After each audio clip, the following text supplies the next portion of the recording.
Kangpokpi one number 8 kịp gan vang tu gian in main ka in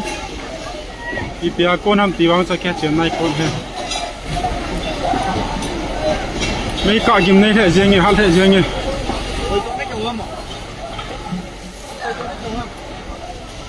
cái họ in nồi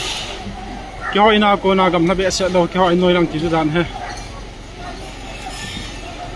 mấy cả kim này bị sẹt trên trong căn họ đỏ riêng ở bên cái họ in à cô nào cầm lâu cái họ in nồi lặng he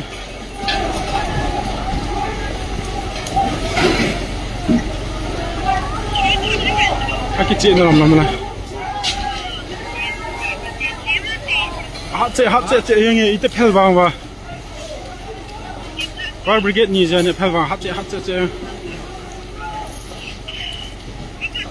bôi nữa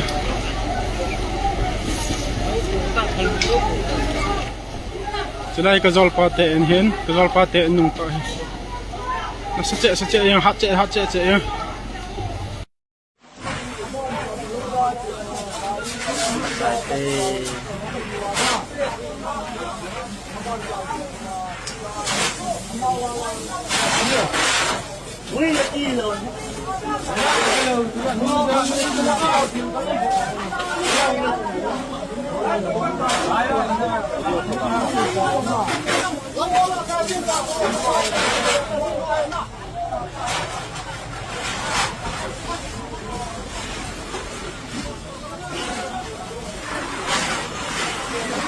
lang kamat lo wang phan ome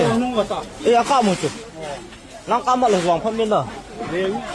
phacha ki the tho ni na ba tim lo wa